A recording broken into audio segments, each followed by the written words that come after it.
My name is Clarice Haven. On the night of October 15th, 2023, I died.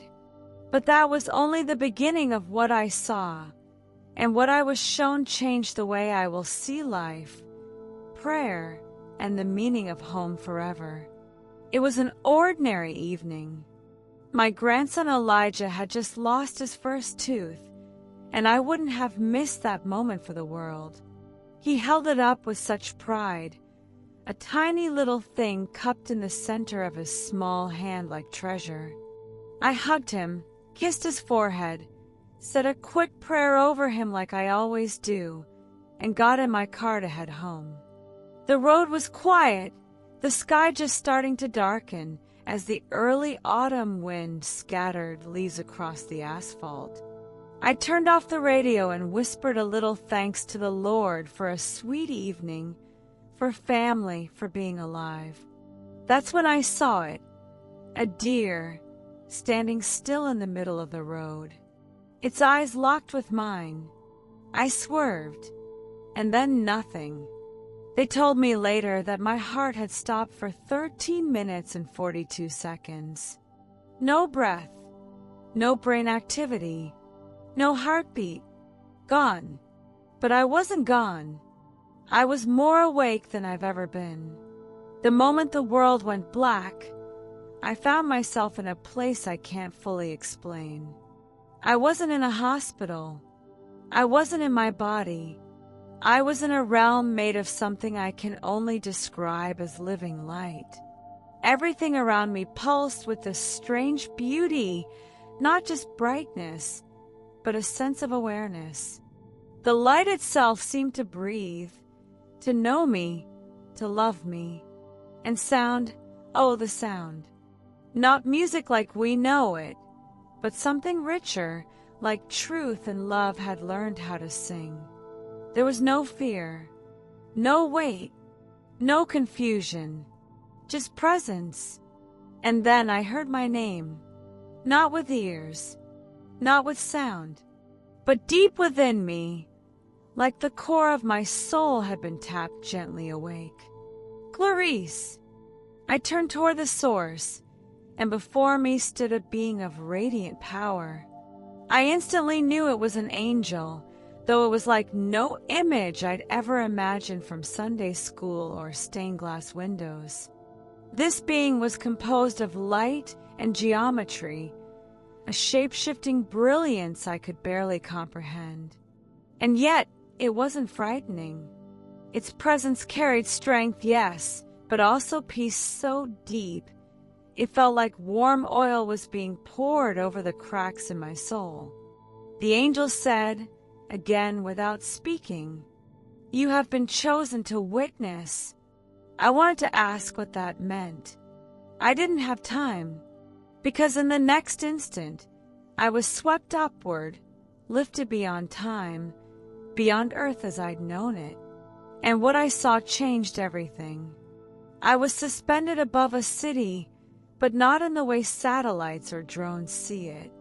This was the spiritual layout of a city, not just buildings and streets, but light, sound, and movement layered above every home. And then I saw something I had never imagined. Markings. Each home, every house, apartment, mobile home, mansion, had some kind of mark over it. Some glowed with brilliance so intense they looked like lighthouses. Others flickered faintly like dying candles. Some were nearly invisible, completely dark, surrounded by a thickness I can only describe as spiritual oppression. I turned to the angel. "What is this?" The answer came like a gentle thunder. "These are the seals of protection. Just as the blood marked the doors in Egypt, we mark the homes of those who walk in truth." The angel took me closer.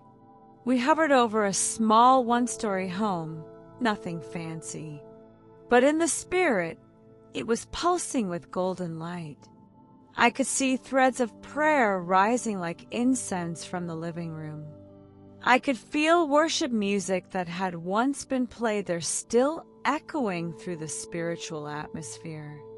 I saw angels stationed at each corner of the home, standing like sentinels. "This house is marked," the angel said. "It is known. It is guarded." Then we moved to another.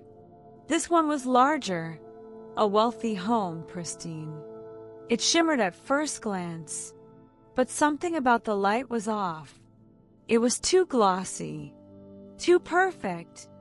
The angel said softly, "This is performance, not presence." He pointed to the center of the house, and I saw a hollow core. There were no prayers rising, no worship echoing, only activity, religious but empty. We visited dozens of homes, some marked, some faded, some utterly exposed. And I began to notice something else. The markings weren't just stamps. They were living geometries, shapes and patterns constantly shifting, reflecting the spiritual condition inside the house. I saw how sincere prayers strengthened the seal, acts of obedience thickened the perimeter. Worship opened portals for divine presence to enter. Each decision made in private, each act of love, each surrendered moment, it all fed the mark. It grew, it moved, it glowed. "These markings are not decorations," the angel said. "They are defenses. They are warnings to the enemy. You may not enter here." The angel brought me higher. The homes below were shifting like a living map. Some glowed brighter as we watched, others dimmed. A few had seals that flickered, barely clinging to form. I asked, trembling, "Why are some fading?" The angel didn't respond with judgment, only sorrow. Because love has grown cold, because worship has become habit, because forgiveness was replaced by offense. He showed me one home in particular, a seal once strong, now thin and breaking. Inside was a woman I recognized from church.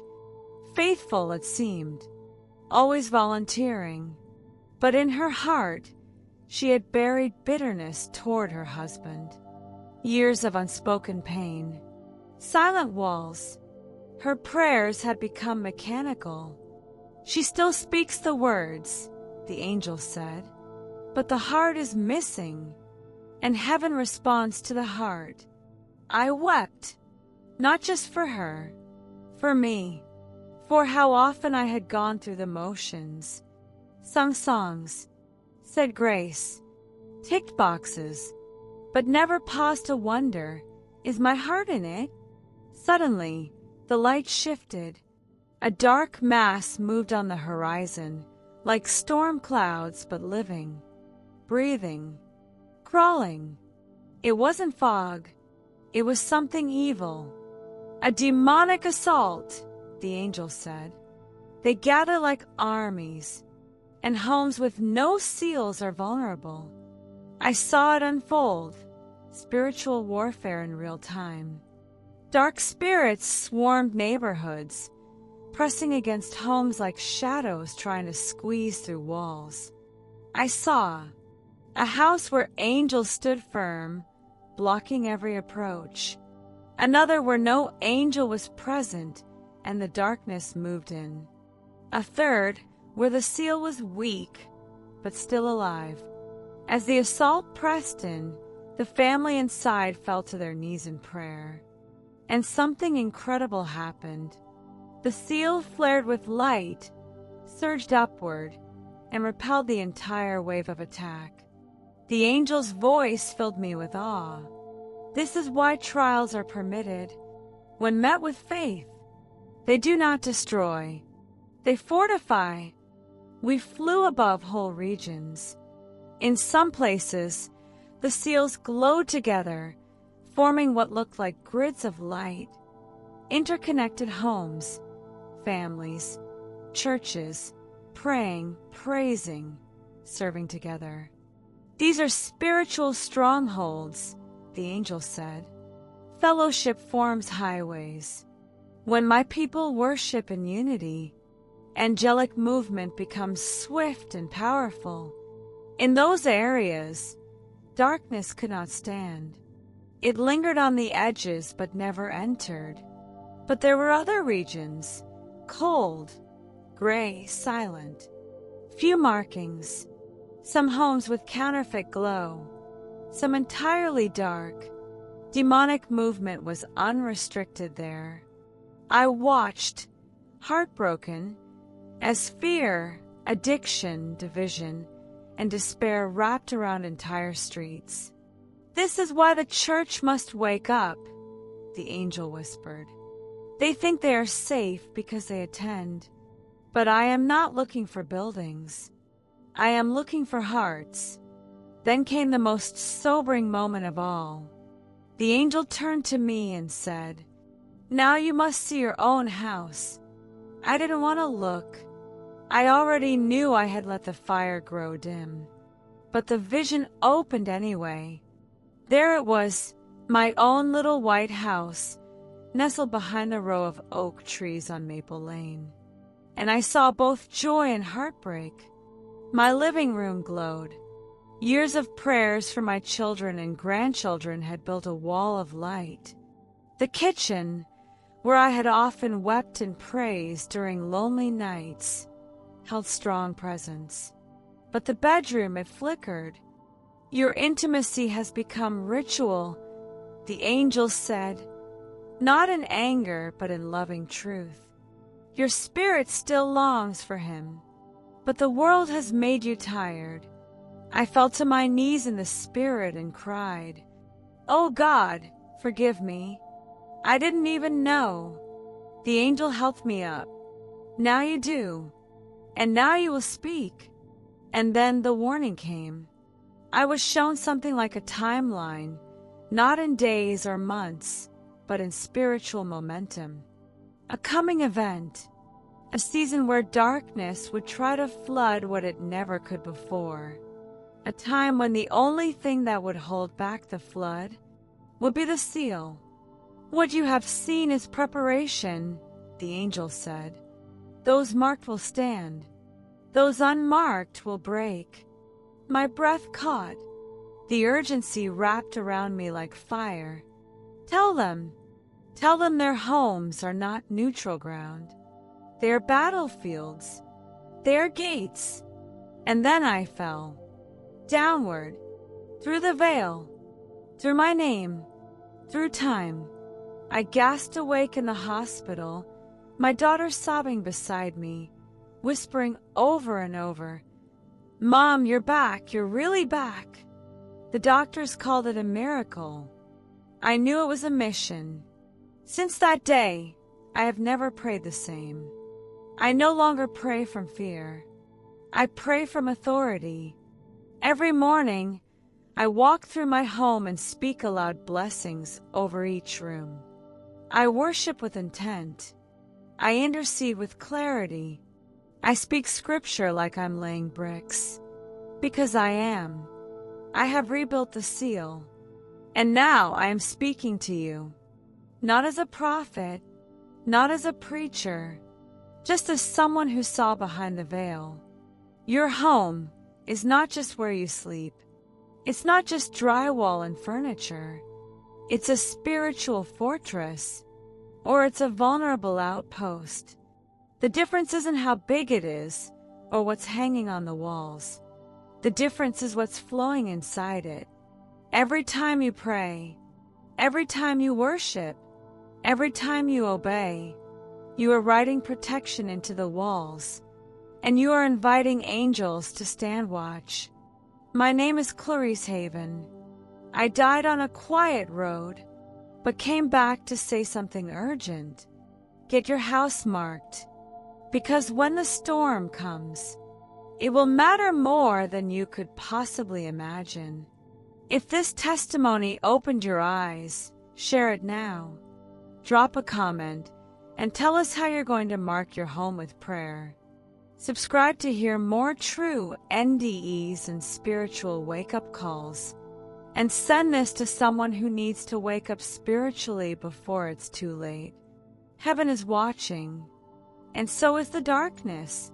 Make sure your house is marked.